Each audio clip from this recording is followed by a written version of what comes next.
is everyone queuing for the COVID vaccine?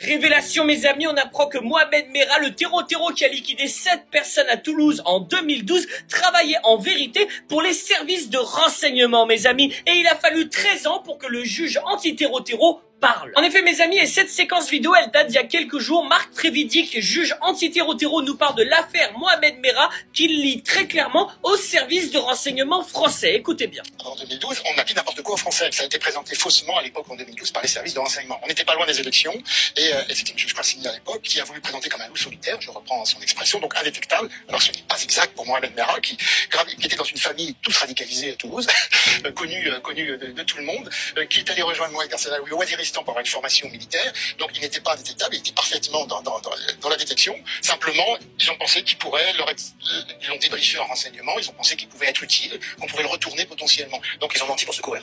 Mais non mais c'est clair, en 2012, on a dit n'importe quoi aux Français. Je l'ai dit moi à l'époque, alors déjà ça m'a fait pas mal d'ennui déjà de le souligner. Et les journalistes qui ne font jamais leur boulot, ils font semblant d'être étonnés. Oh, ils nous ont menti. Mais purée, c'était écrit déjà dans Le Point. Mohamed Merah travaillait pour les services de renseignement. On parle de juin 2012. Il suffit simplement de s'intéresser au sujet. Mais ça va encore plus loin puisqu'on apprend qu'en juin 2015, la DGSE est accusée d'avoir acheté le silence du père de Mohamed Merah. Il avait des vidéos de son fils parlant de ses services avec les services de renseignement. Ils lui ont fait supprimer et ils lui ont donné du fric pour se taire, selon l'accusation. Maintenant, on aimerait bien avoir des explications, notamment de la part de François Hollande. C'est impossible que cette histoire ne soit pas montée au président de la République. Cet homme doit être interrogé pour savoir à qui on doit l'erreur dans l'histoire de Mohamed Merah. Parce que là, ça veut dire qu'il y a des terreaux qui travaillent pour la France. Et c'est très inquiétant.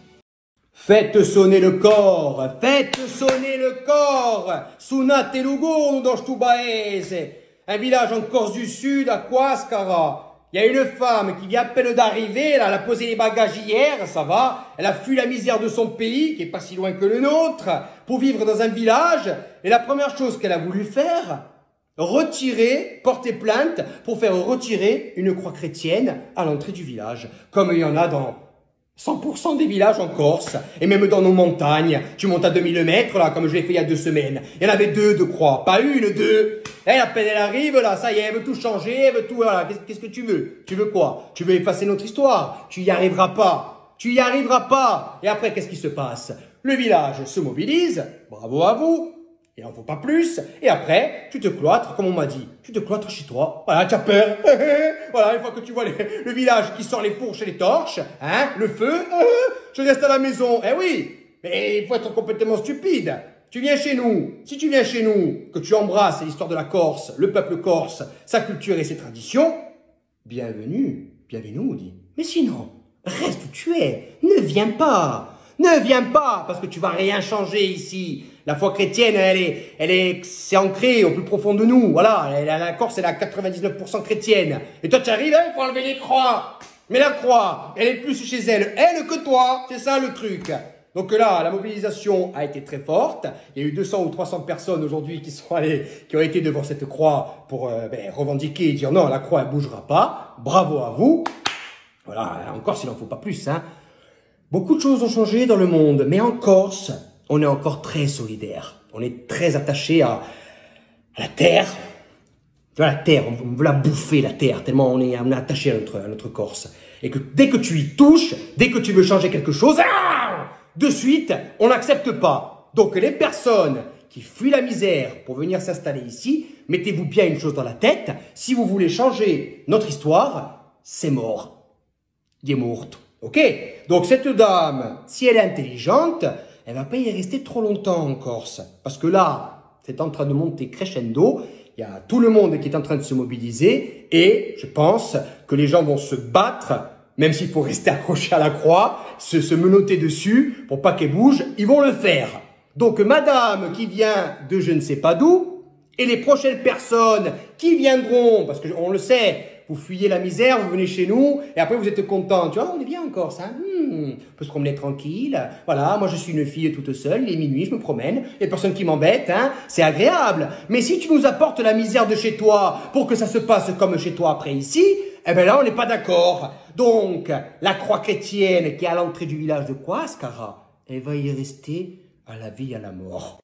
Les Palestiniens qui ont été libérés par Israël, c'était pas des prisonniers, hein. C'était des otages. On a pu voir des hommes de 80 ans qui ont été détenus illégalement pendant des dizaines d'années par Israël, qui ont même pas eu le droit à un procès, tu vois, qui sont sortis avec la peau sur les os. On a même vu un autiste de 18 ans qui était détenu illégalement par Israël depuis plusieurs années. Quand j'ai vu la joie de sa famille, carrément, ça m'a fait chaud au cœur. Pour vous donner un aperçu, les gars, imaginez comment les membres des flottilles pour Gaza se sont fait traiter par Israël et son armée. Des violences, tu vois, des traitements inhumains. Alors imaginez un Palestinien détenu depuis plusieurs années par le gouvernement génocidaire de Netanyahou.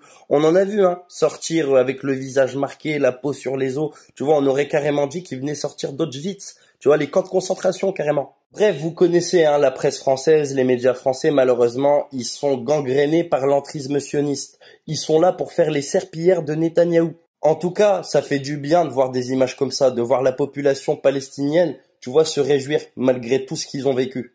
Ambulance, that's some sort of sign, but yes. So basically, the activity that we were looking for, that anxious or that quick moving, that was going on the other side of the vehicle. Oh my gosh, he's completely alive. What the hell? Une fois, mais je vais le dire doucement, les personnes non blanches sont légitimes de détester les personnes blanches. Non.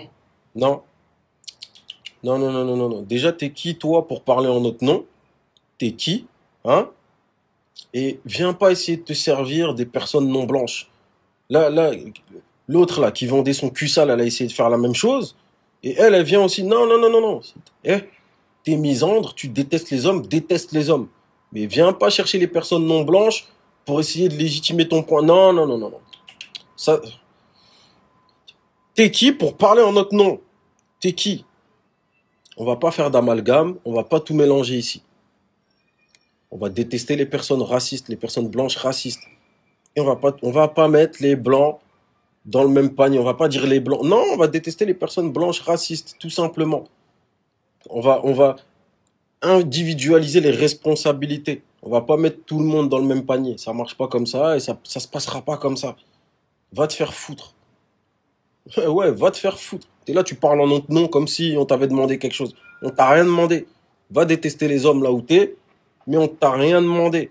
Hein? Je suis parti voir un peu son truc là, son contenu, parce qu'une fois elle a dit je suis fier d'être misandre, je sais pas quoi. Je suis parti voir un peu son contenu. Podcast avec sa copine lesbienne là. Hein? Ça parle de féminisme, etc. Ça parle jamais des minorités. Mais là aujourd'hui, subitement, elle veut parler au nom des personnes non blanches. Non, va te faire foutre. Non, ça passe pas. Dégage. Je peux savoir pourquoi vous êtes toujours en retard? Alors déjà, monsieur le directeur, permettez-moi de vous remercier chaleureusement pour cette question capitale qui va me permettre de faire la lumière sur une situation déconcertante. Et je tiens à vous féliciter solennellement pour votre engagement et pour votre détermination inébranlable pour faire respecter les règles dans cette entreprise. Oui, c'est votre entreprise, mais je crois que c'est important de féliciter et de souligner le positif, surtout quand il vient du pouvoir. Mais la vraie question est la suivante. Quels sont les moyens tangibles et intangibles octroyés aux employés pour qu'ils arrivent à l'heure et dans les meilleures conditions sur leur lieu de travail? Déjà, les moyens ne sont pas financiers. Permettez-moi de vous rappeler que nous travaillons dans le centre de Paris et que mon salaire ne me permet pas d'habiter à moins d'1h30 du 8e arrondissement. Et quand on fait 2 heures de route sans chauffeur, sans voiture de fonction, sans même une carte essence, 10 minutes de retard, c'est une performance. De plus, vous n'êtes pas sans savoir que la crise des transports nous ampute de toute forme de réactivité. La SNCF a littéralement éradiqué le mot ponctualité de son vocabulaire. Aujourd'hui, le seul train qu'on n'attend pas, c'est celui qui est annulé. Soyons clairs, le retard est intolérable. Je le disais encore ce matin à Bruno, responsable commercial, qui arrive tous les matins 10 minutes après moi. Bruno est votre fils, j'en conviens, mais votre lien de filiation ne vous exonère pas d'une certaine forme d'équité. Et non, ce n'est pas de la délation si elle est mise au service de mon intégrité. Alors je vous propose une solution simple pour en finir définitivement avec ce problème, l'indexation de mon salaire sur les loyers du 8e arrondissement.